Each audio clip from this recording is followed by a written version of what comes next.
And good evening, everybody. This is your boy Cruz, the Beast from the East, and it is Cruise Inc. Radio 102.8 Live. We are delighted to have you with us this evening, and it is now 8:02 here in the Cap City. Hope that you had a great Sunday. I guarantee you we got a phenomenal show for you tonight. The two people that you see on the screen, I normally can remember and script everybody's credentials and all the phenomenal things that they've done. But I tell you, these two, I had to write everything down and remember because they have an array of talent, a lot of things that they've been doing, and we are just honored and elated to have with us tonight two, again, outstanding actress, Miss Shannon Kane. Let me tell you about what she's been up to. If you all don't know anything about her, you guys have been up on the rock. Shannon is an actress who is best known at one point for Tracy Matson on Nick at Night for Hollywood Heights, and then also Natalia Fowler on ABC's daytime soap opera All My Children. And I'm going to tell you more about her because, again, she has been doing a lot of things. And then we have the man himself, the icon, the legendary, the one that everybody calls an auteur. And I'm going to see what auteur means in a little bit here. But this man, again, is one of the most, when I was reading about you, Jerry, actor, producer, extraordinaire. Welcome, everybody, to Cruise Inc. Radio. How you all doing this evening? Beautiful, man. Blessed. Doing great. Thank you for having us. Indeed. Fantastic. You know, we have so much that we're going to be dealing with tonight, and I hope that you guys will just, all our listeners, this is going to be a fireside chat. And I got to tell you right now that, bro, you rocking that hat, man. Yeah. Anybody will tell you I'm baseball caps all day. I see. And then Miss Shannon, the smile again is lighting up the screen as always. Again, it is a pleasure to have you guys here with us. I want to talk a little bit and because you guys got some tremendous backstory. So yes, we're going to be talking about Terror Lake Drive because that is phenomenal. I got hooked on it, and I'm waiting for another pull off of it, Jerry. No doubt. That's what's up. Definitely. Put it out there, brother. You know, you've been doing a lot of things. You won an award with a movie that you created out of your hometown. Tell us about that. That was like, was it one of the first that you created up on the Maverick movies? Oh, yeah. You're talking about Amour Infinity. Yes, sir. That was my first film. That was my directorial debut. I had the acting bug for a long time, and I said, you know what, let me write and produce my own project and helmet and try to put myself in the forefront as an actor. And so that's how this whole story, this whole, trajectory came about. It started off with Amour Infinity. So it fared well for me. I shot it when I was 27 years old for about 45 G's. And kind of just did the film festival circuit route with it, and it just fared pretty well. And it recently had its 20-year anniversary, and people are still discovering it. So it's a beautiful thing. Absolutely, because I watched it. I am one that I don't bring anybody on my show. I don't know what I'm talking about. Some people ask you a question and you don't know what you're talking about. But you know what? You said it's been 20 years, hasn't it? It has. Yeah, it was shot and released in 2000. So. I got a little surprise for you to celebrate that 20-year anniversary. Take a look at it. Everybody, all the guys out there watching this, we about to see this brother here in his young days. Yeah, I had to do it to you. Uh-oh. Who you pulling up? Who you pulling out from the woodworks? I got some. Oh, wait a minute.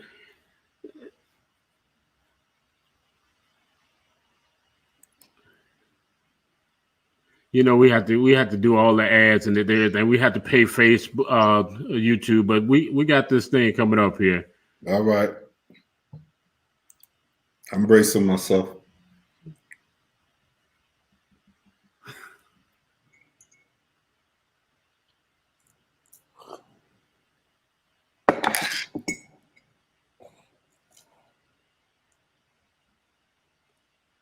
Yeah, Shannon Pete. See, I saw you. I saw all your joints, so I had to. All right. We stay stout. Representing.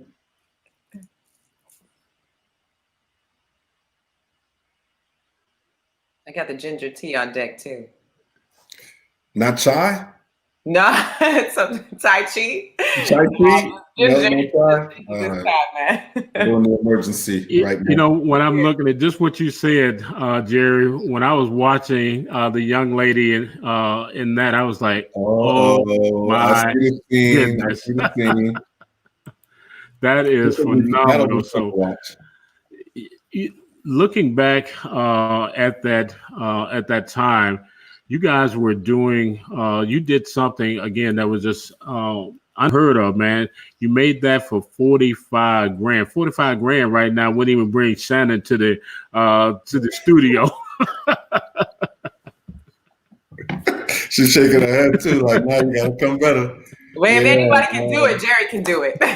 Oh my God, that was a challenge, man. They've all been challenging, but they've all been blessings. You know, it's like having children. So they say creation is pain. So it's definitely been 20 years ago, huh? So see, and you're still the same, man.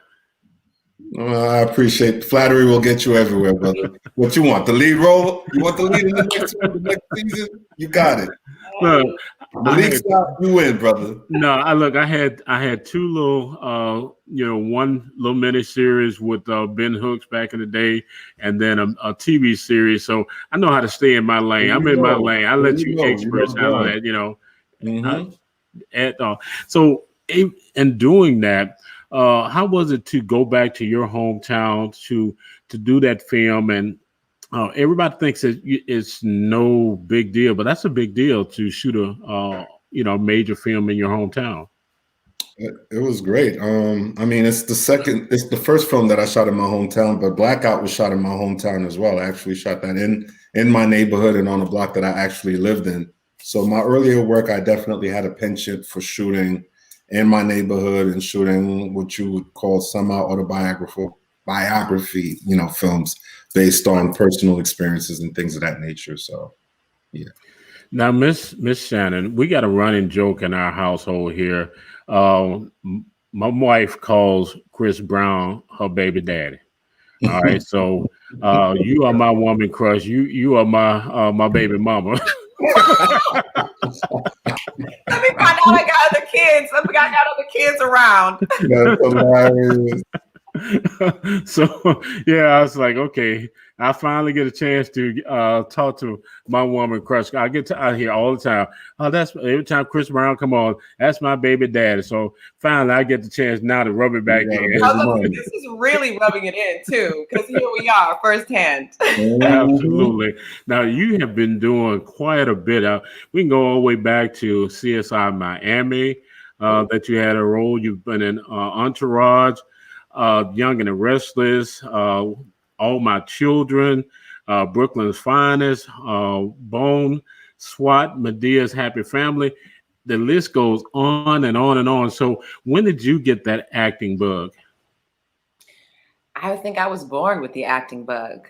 Ultimately, I was born with the bug of self-expression. So I've been able to experiment with that through different facets of self-expression throughout my life and throughout my career.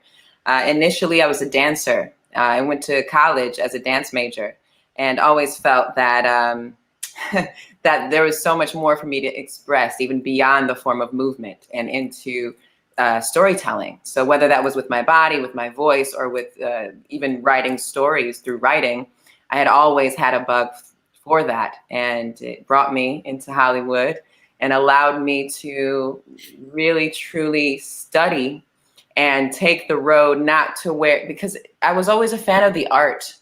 I still am a fan of the art. That's why I'm able to still find happiness in what I do and still remain curious and be able to approach everything with new eyes.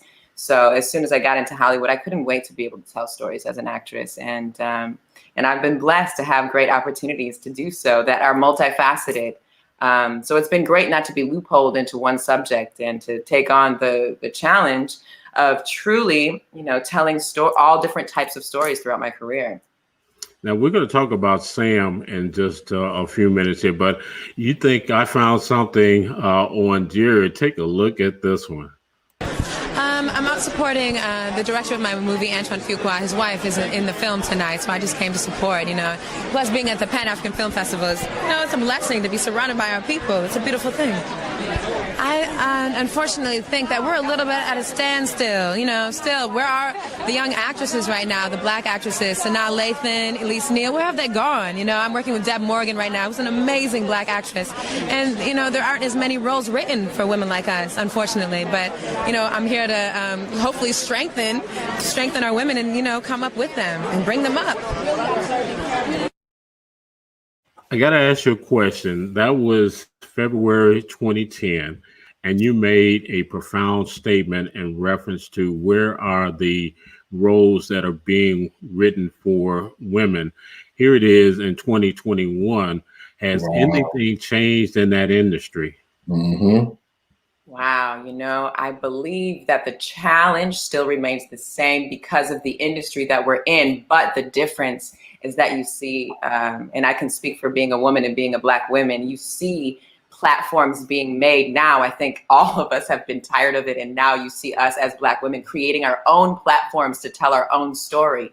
And of course, too, as men, you see Jerry doing the same thing. That's why he refers to his projects as his babies, because from the ground up, he's able to nurture and water the seeds that he's created himself to be able to bring the story and be able to bring such a great story to the people that can't be denied. So I feel like there is sort of an uprising that's happening within our community that I have the utmost respect for, and I feel honored to be a part of. Yeah.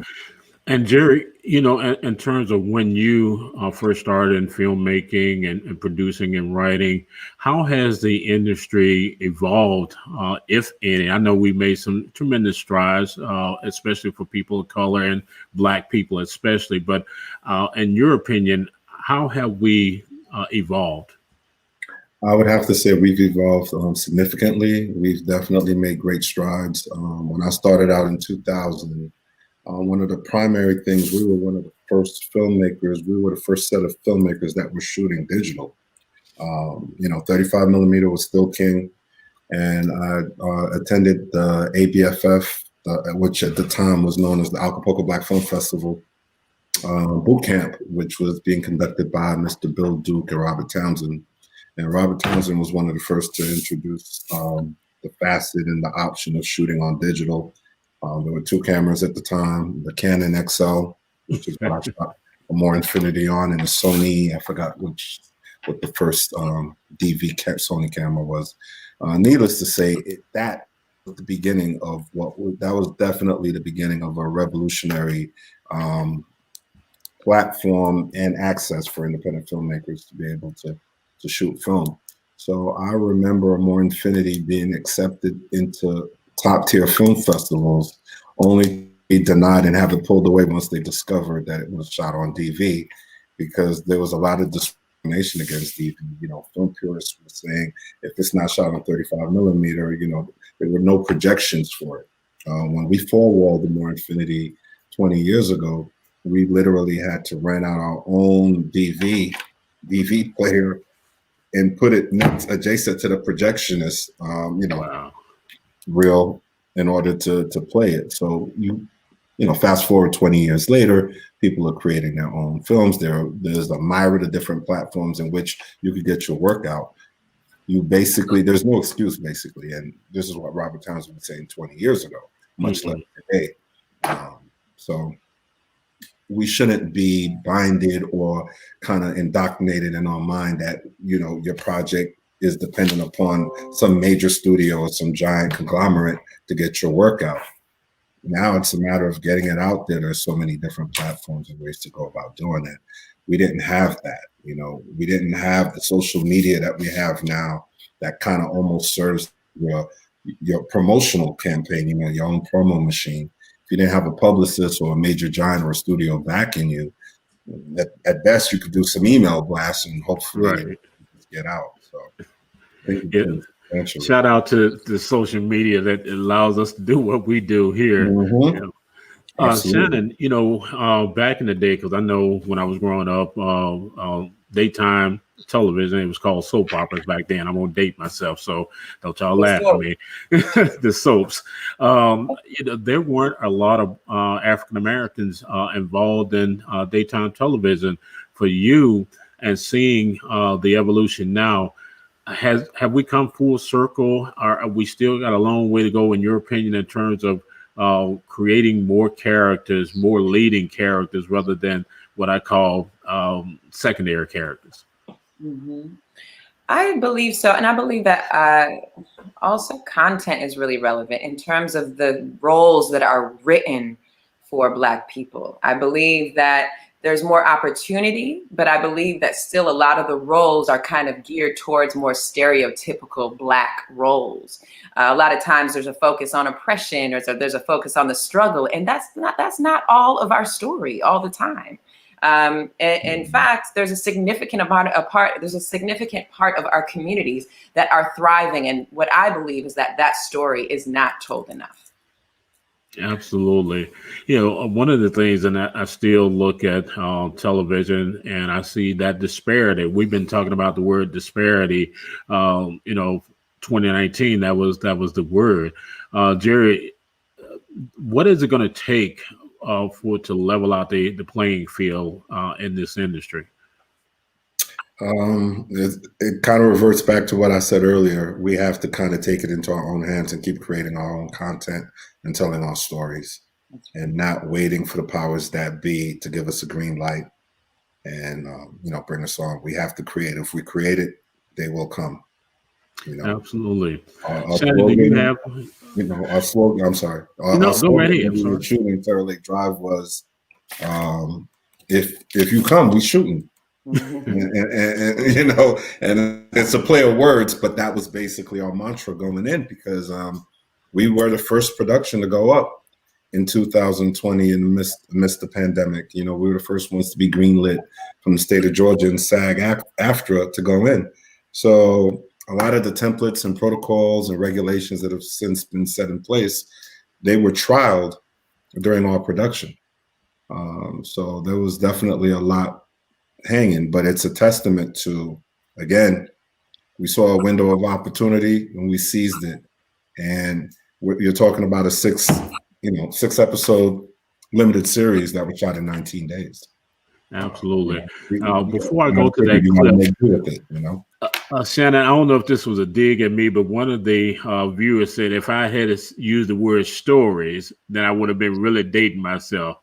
I'm like, okay, they got jokes out here tonight. That is very accurate, though, I must say.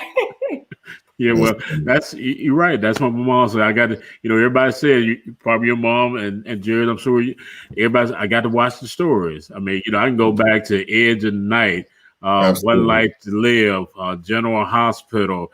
Y'all don't want me to call the row in here. all day. Yeah, for sure. So Shannon, working on that set, tell us a little bit about, and then we're going to move into talking about this fantastic miniseries, because again, there's so many wonderful things, Jared, that you guys did with that it is just like crazy, man. So working on the set of what we call daytime television and working in movies, there's a tremendous difference, isn't it? Absolutely. Mm-hmm. Tell us, kind of expound on that, the difference between, again, doing the miniseries and also versus daytime television. Well, I always referred to daytime television for me as boot camp, because we would shoot 2 to 3 episodes in one day. So early on in my career, I might have been 21 or so when I started doing daytime television, and I was on for about 4 to 5 years.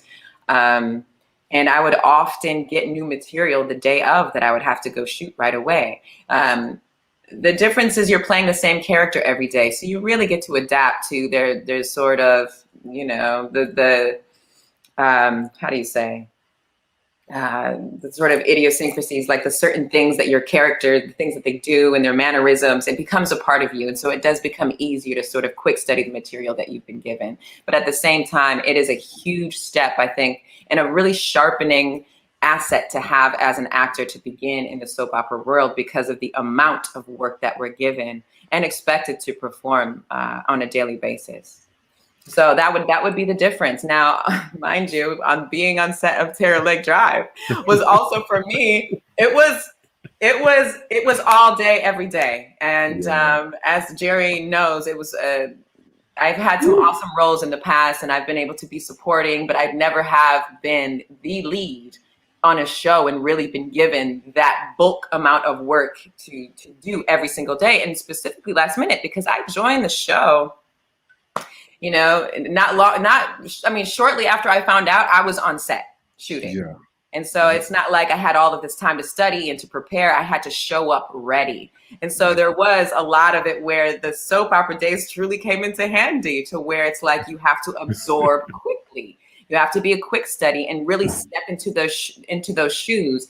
But Jerry and I have something in common where we are both, true warriors in terms of the story. We are really informed when it comes to the story, and we're artists that are moved by it, as both being storytellers as well. So that's where it benefited us, and that's where we were able to truly create like a really nice sort of chemistry between the two of us. I mean, even on the phone call that we had before I joined the show, we knew right away that we had a lot in common in terms of our mutual interests. So there is a difference, but there's also, there's that case where it came into handy for me to just jump in, in the deep end. Yeah, definitely. In 19 days. We're going to talk about the print, but Jerry, she says when she was 21, was that like yesterday or something? That's cute. He's flattering, right? Should he be the next Corey? For real, I told you he got the part. I'm saying. Come right on in. Look, speaking of Corey, let's look at this, because it got deep, and we're going to talk about, because there's a deeper meaning and premise behind this movie dealing with mental health. So everybody take a look at this. There's been a change of plans. This is just temporary. I didn't approve this move. Do you happen to know of anywhere in the area we're checking out? Yes, Freeman Lake Apartments, and it's on Terror Lake Drive. I was owned by a guy named George Pierre-Terra, originally from Haiti. Have you lost your damn mind? What's up, partner? We got the spot. Hey, you live around here? So how about I take you out for coffee? I was married. He was from Brooklyn, an older brother. I don't think AJ likes me. I need a break. He's tracking you. I have been having the weirdest feeling lately, like I'm being watched. I also did a routine check. I came across some pretty weird stuff. I thought maybe someone was trying to break in. Remember me? That man was in my house. If it wasn't you, then who the fuck was it? The rumor has it you listen really closely, you can still hear the cries of those ancestors.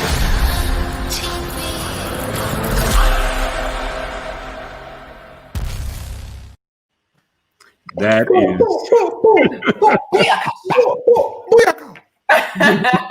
That trailer still gets me hyped up. You think I'm Man. Wow. First of all, I got to give a shout out to Felicia Hansley. She is, of course, one of your leading actors. Mom, I interviewed her, interviewed Donnell about, I guess, about 3 months ago. And that's when this was like in the midst. And he couldn't say a whole lot about this. He said, you just got to watch. And because you guys were, I think, still in production, perhaps at that time. And I want to say, first of all, phenomenal cast. You guys put together a cast that is like unbelievable. Shannon, I got to tell you this, and then we got to talk about the premise. And Madea's happy family. I like, man, I don't like this chick right here. I'm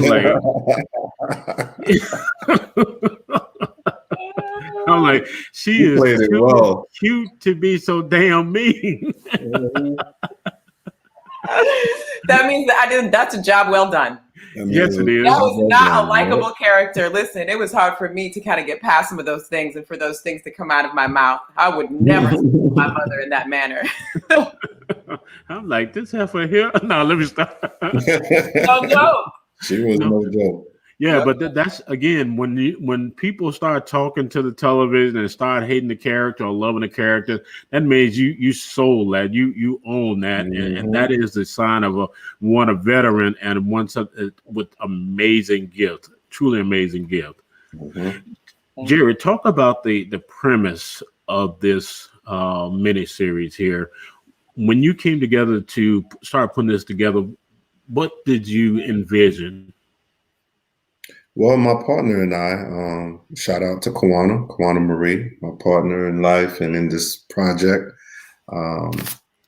Basically, we wanted to do a suspense thriller, with a female lead heroine.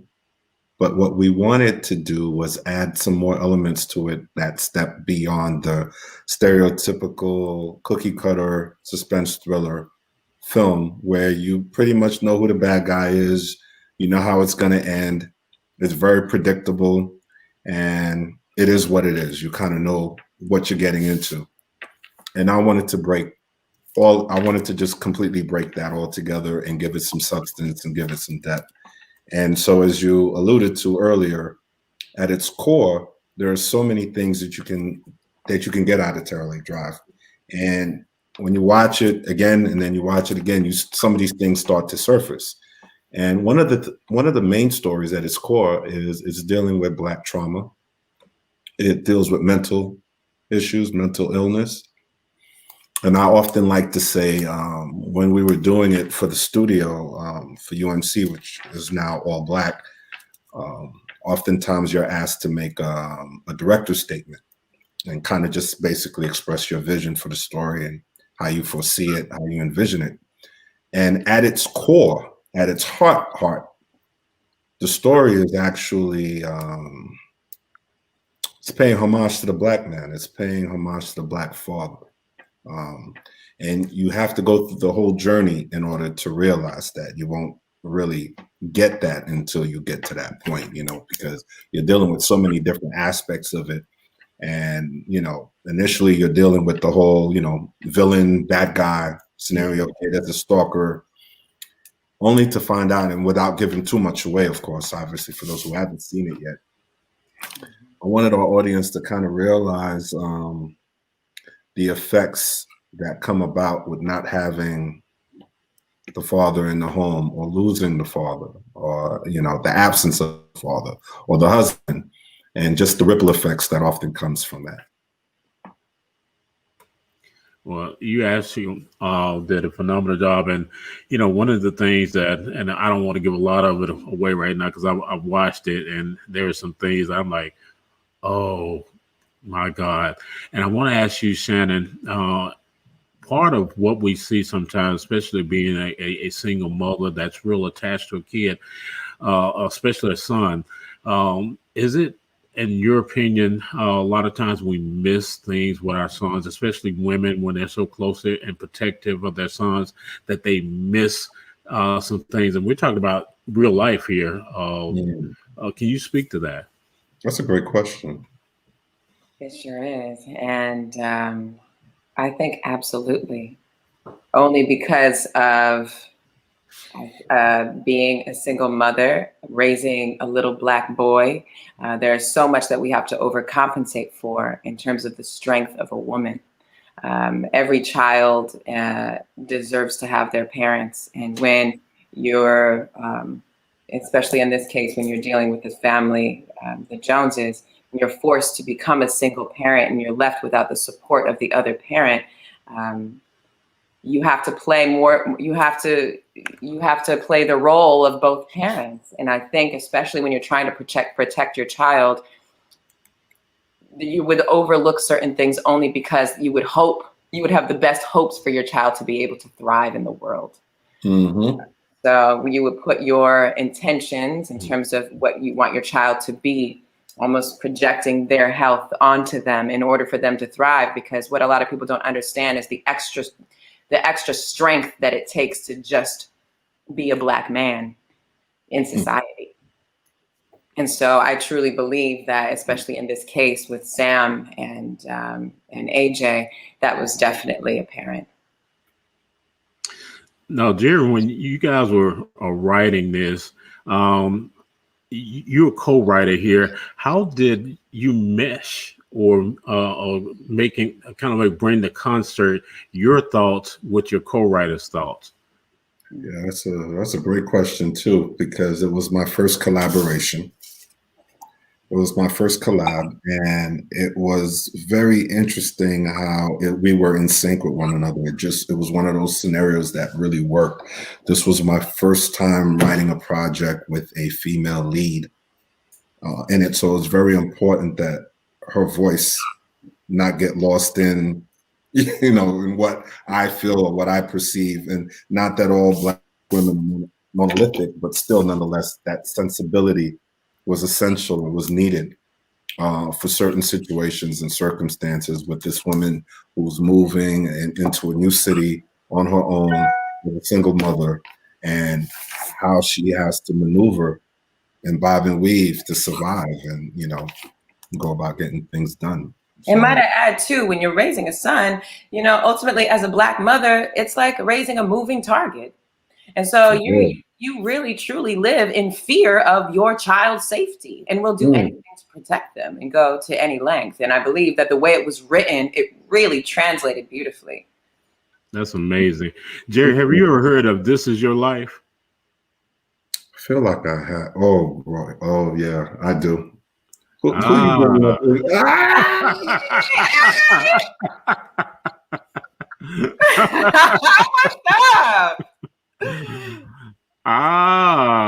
yes. Yes. Good evening, Miss Marie. How are you doing? Is she on? Can she hear me? I think she's frozen. No, we got to unfreeze her. You gotta unfreeze Kawana. Let's go. Kawana, can you hear us? Come on, Jerry. I'm sure it's probably we're gonna give her some time because her internet and everything. But I was thinking, I said, okay, let me try to I wanted to make you all's visit on Cruise Inc. Radio live very special. So let me tell you, Shannon, he spoiled one of the surprises because what happened was not everybody disappeared here. So I guess I had another surprise for him. I had a surprise for you as well. We were talking about Donnell, and Donnell was supposed to make a surprise appearance tonight as well. Maybe, unfortunately, we got some technical problems or issues that he couldn't. So I wanted to bring several different members here to talk with you all and get that. How was it being on the set together and that chemistry? Because again, you guys had some amazing chemistry. Amazing. Honestly, I still miss him. And, I'm looking forward to a season 2 just so I could work with this young king again. He is extremely talented. And it was a blessing to be able to have such effortless chemistry with each other. It really, I know that it takes work to show up prepared, but other than that, when we let go and it came time and they yelled action, it just seemed so effortless for both of us to truly have that connection on and off camera. I really grew to love him and to really be a big fan of his. Man. And we got everybody I think coming back now, but here's a comment for you that the fans are saying that that your versatility is absolutely stellar. Thank you. That's the most awesome compliment. Thank you. Concur. Hi, Shannon. Hi, beautiful. Welcome. Well, we hopefully Jerry will be back. I don't know if he went into hiding. We're literally in the same house. I might just have to go on down to his computer. Right, bring him in. Yeah. So were you able to keep that secret from him, Kwan? I was. Y'all didn't see his face. I stayed away from him all day. He's like, babe, I'm going up in 30 minutes. I was like, yeah, good. Go ahead. I got you. I'm gonna be in the room. Let's see if he gets to come back. I'm gonna text him. If not, I'll go downstairs with him. That was great. When it froze on his face, he was like, I know. There he is. Is it back? Okay. I used to nickname one of Kay's nickname is Storm. So you see what happened the minute y'all brought her on, right? Everything was fine. When her frequency came in the mix, the whole joint just froze and shut down. Not surprising.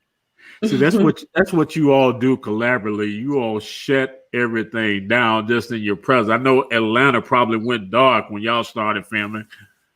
You set me up. You set me up though, fam, with the "This Is Your Life," man. You know this woman's only up there. She's one flight away from me, man. Man, if I didn't say the right thing, bro. Yes. So now there's kind of like, it makes sense how the collaboration was so great because you all have a chemistry. Is that correct? I hope so. We're gonna throw that one over here too, Kawana. What do you say about that, Kawana?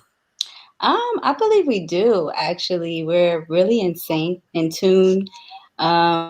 We were writing this from different states, even. So, as Jay said, this is his first time collaborating with someone. This is my second, and it's not easy. I'll say that for sure, especially when you're not in the same place. And I think we were just on the same vibe, on the same page, so motivated, so excited about it. And I would write something and he'd be like, yo, that's dope. And then he one up me and write something. I'd be like, yo, okay, I see you. So it's really nice when you do have that tennis kind of relationship back and forth. It's beautiful.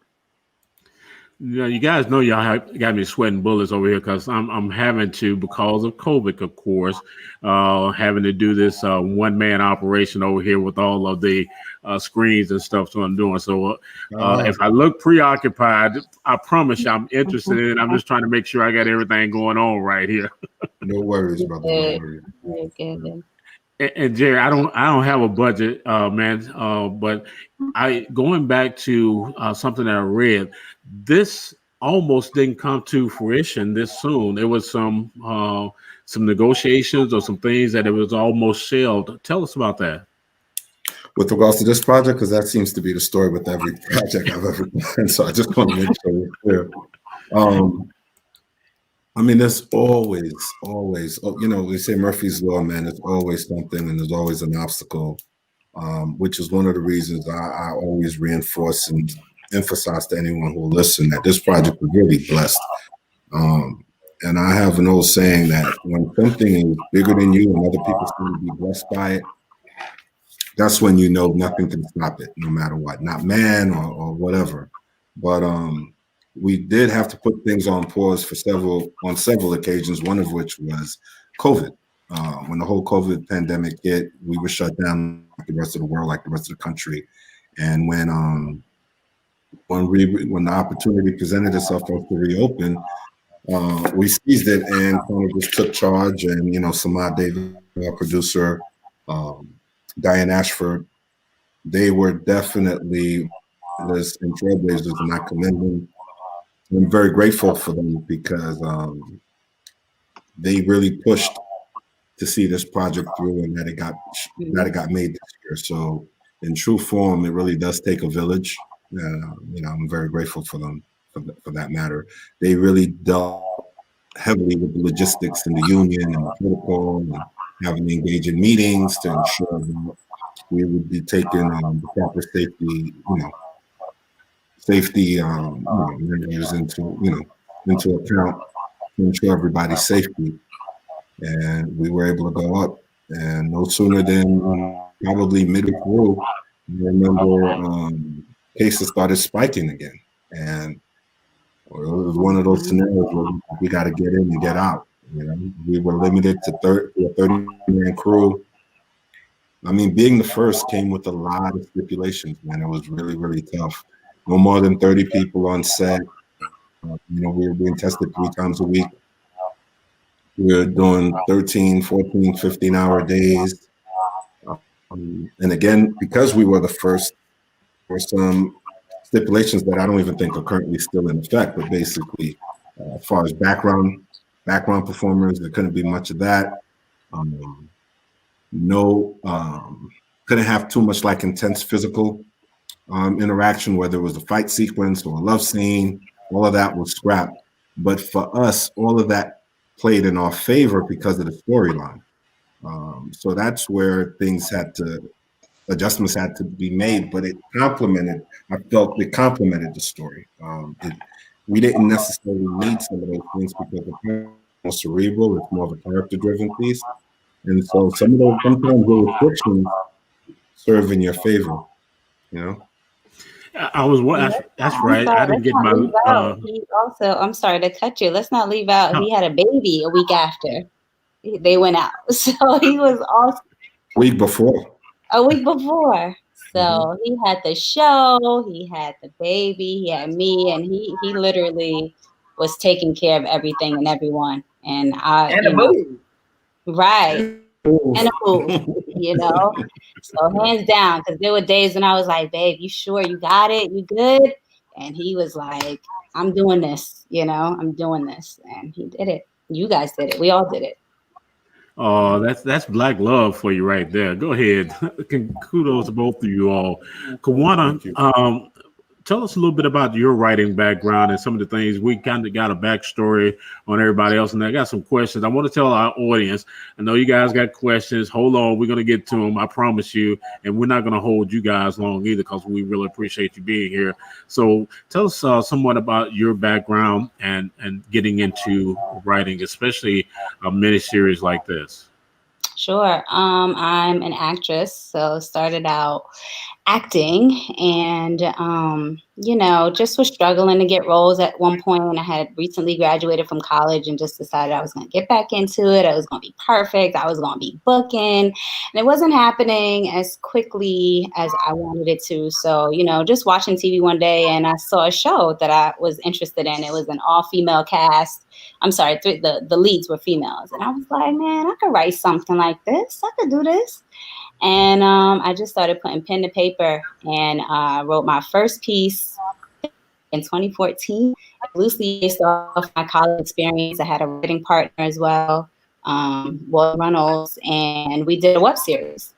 And it's hard. It was really hard, but it was so rewarding because I was able to control the narrative, able to act in it, and I was able to get behind the scenes as well. And I was like, wow, this is so empowering to be able to be in the audition room and hire other actors and actresses and write for different colors and shades and males and females, and it was dope.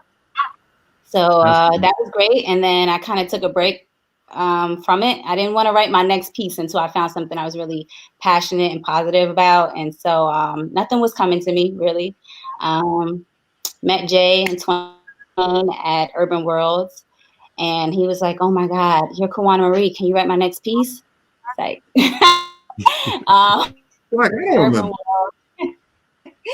premiering his film Blackout, his 20-year anniversary. I had a 2-second mark to just introduce myself to him. It was weird. It was like he was the man of the hour. Everybody was surrounding him, and I was like, "Yo, this is a quick minute." He's like free, and I was just like, "Hey, I'm such and such.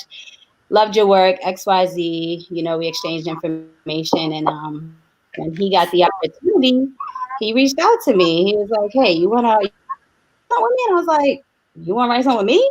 And he was like, "Man, let's just see." And so we was just like seeing. We wasn't taking it that serious at first, but man, when we started to really get a story, it took off, you know. And I'm so just proud and happy that this is my follow piece. When you know, Turtle Lake is my baby. I was so sad I couldn't meet everyone. I'm like meeting Shannon here, and I talked to her on you know, on social media. But girl, talented. I was like watching her stuff I know. from dailies, and I was like, yeah, she watching the dailies every day when I would come home. She's dope. And yeah, so you know, I'm always gonna act, but I love writing. So I have some other shows in development that I'm excited about, and yeah, we'll see. Well, I'm a fan of you too, sis. I mean, You, come on now. Look, Juan, I'm feeling the same way. I don't have much hair on my head, but it's standing up on the back of my neck right now. Let's a couple of quick questions here.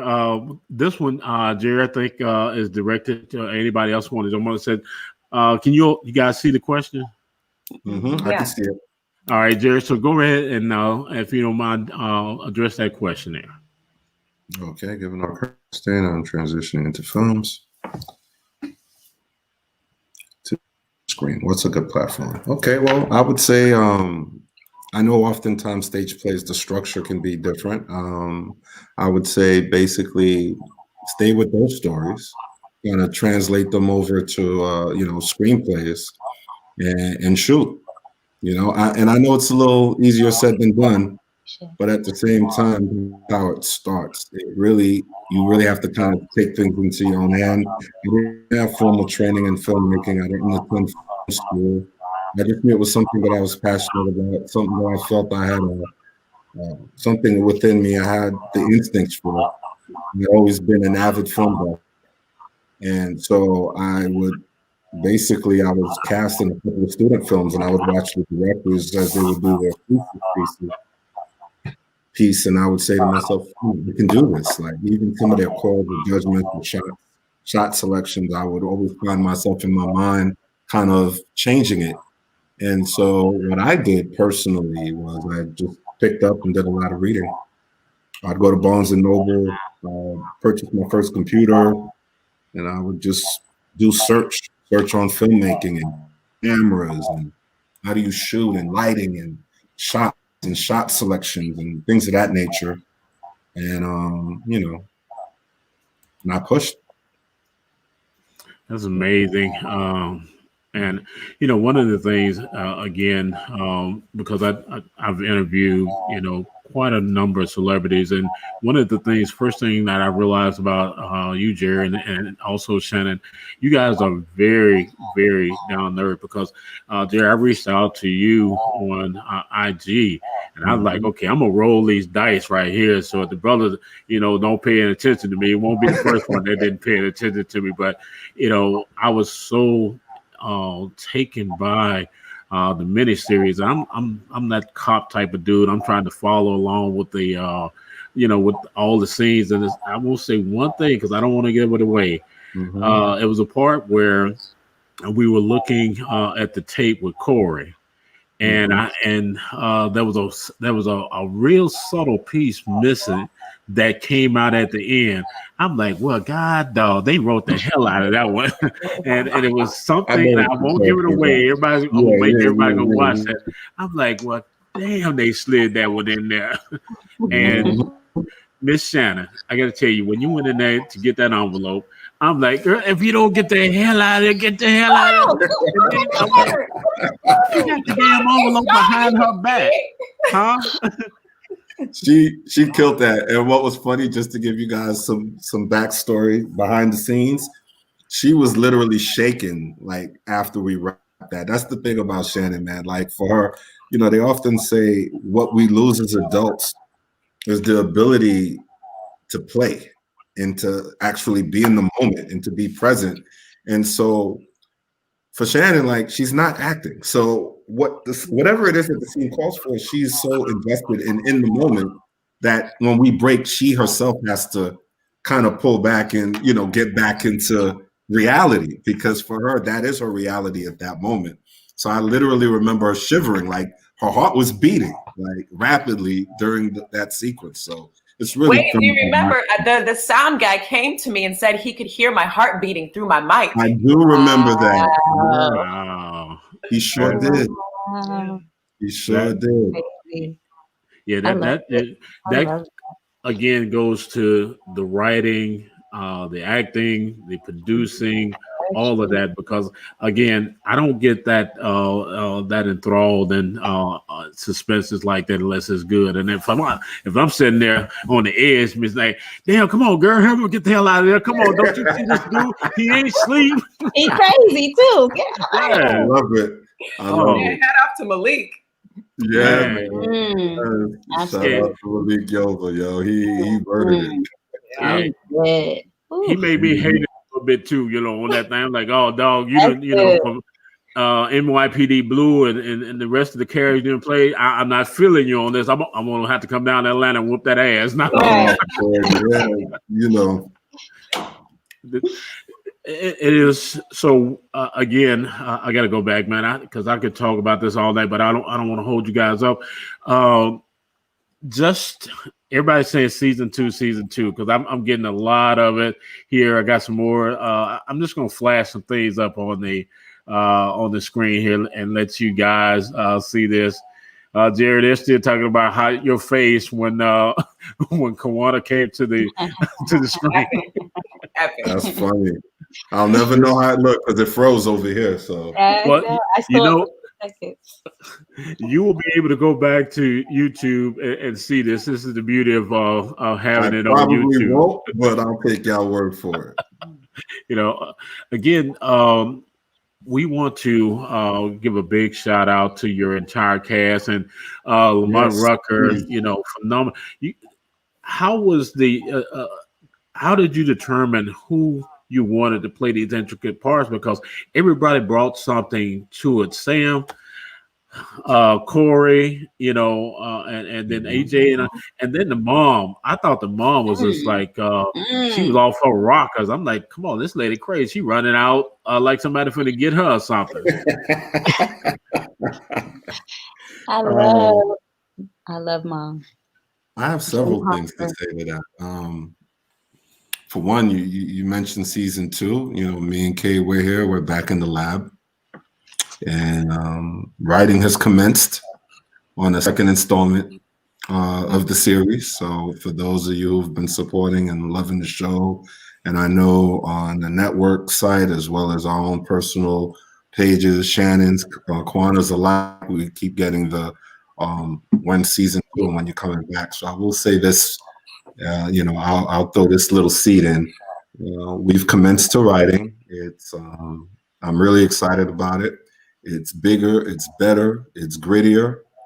I've talked to all the powers that be, and by powers that be, I'm talking about the actual talent because they're the ones who bring it to life. Shannon, Danielle, Malik, Amon, and the rest of the cast. I've spoken with most of them, spoken with the principals. Everybody want to come back. Everybody want to do it again. Everyone's down to do it again. So that's what we're putting forth, Well, and I'm gonna go around the horn here, but if you have a slight part for a villain that looked like Papa Smurf, my history with Papa Smurf, right? I mean, Amour Infinity. I gave Papa his first role. That's my man.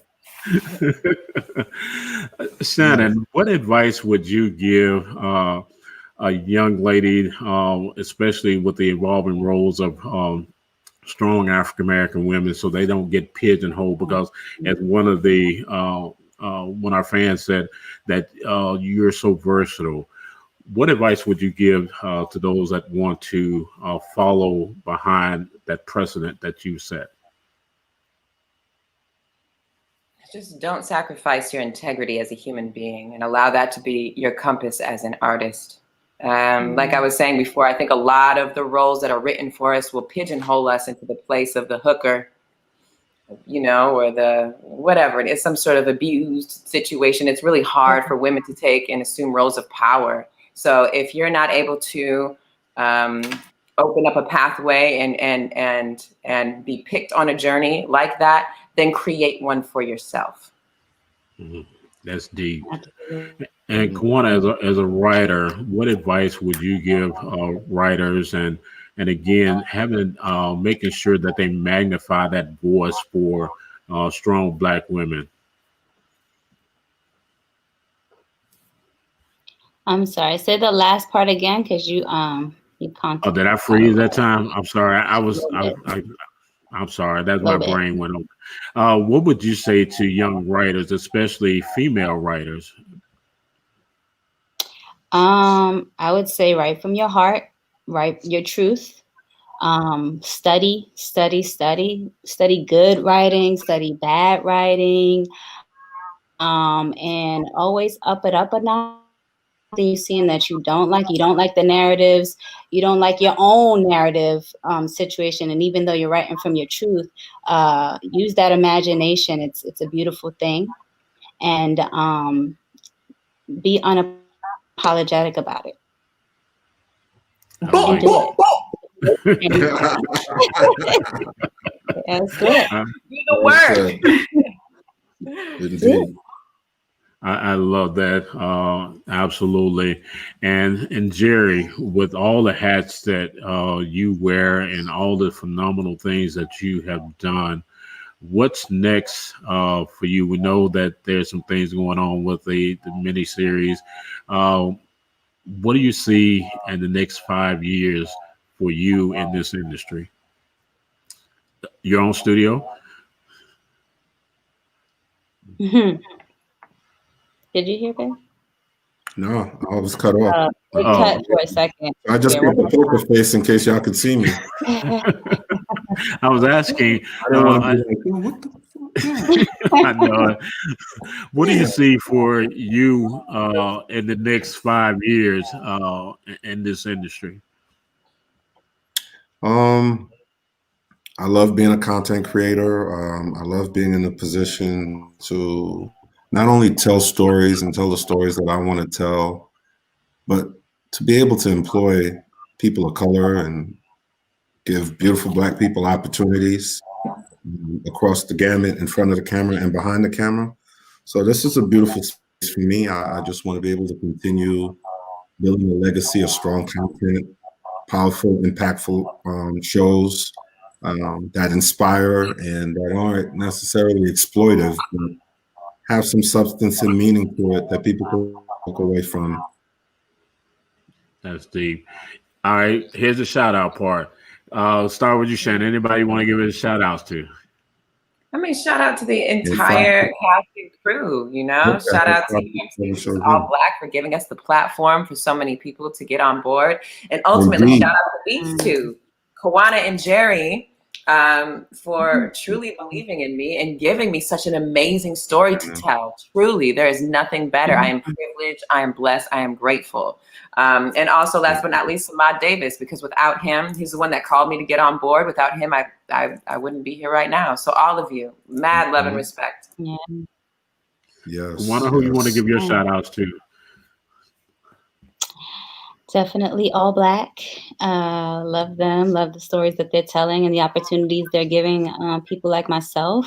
I want to give a shout out to my son, who inspires me every day.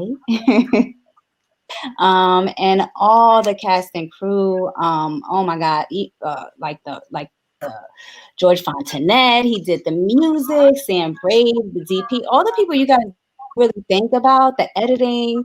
Man, it like Jay said, it takes a village. Like Shannon, Lamont, Danielle in front of the camera, kill it. But then it goes to a lab, and they don't know what's going to happen to it. It's literally, concocted up in a lab, and all they could do is give us strong performances, which they did each and every time, and then it goes off, and we make magic behind the scenes that way. So, shout out to everyone, all of those everyone. People. To God. And our co-stars, Michael Chenevere did a great job. Jen Harper. Love Mike. Grateful to all of you guys, man. Yeah. Absolutely.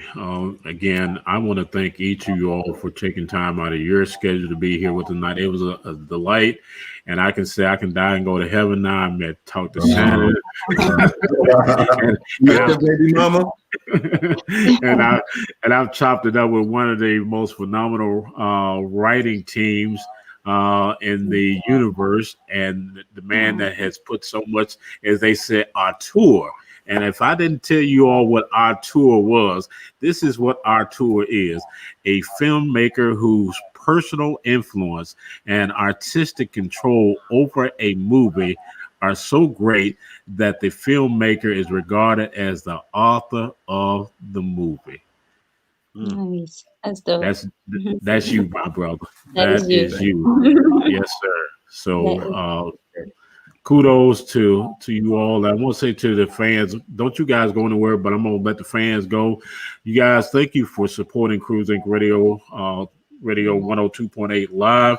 If you want to see the replay of this, you missed Jared's face when Kawana came on, you could go to our YouTube. That's Cruise Inc. Radio 102.8 TV on YouTube.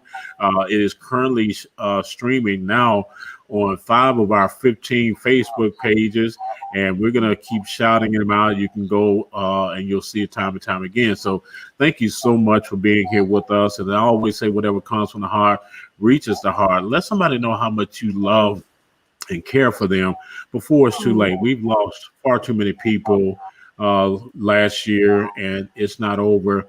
And I want to say, make sure that you keep your social distancing, you mask up, and that you wash your hands. And those of you that are planning and contemplating whether or not you should take the vaccine or not, I'm going to tell you, follow the science. Follow the science. And if you follow the science, I think that you're going to be all right. So everybody in TV land, thank you so much. You guys have a great afternoon, evening, wherever you are.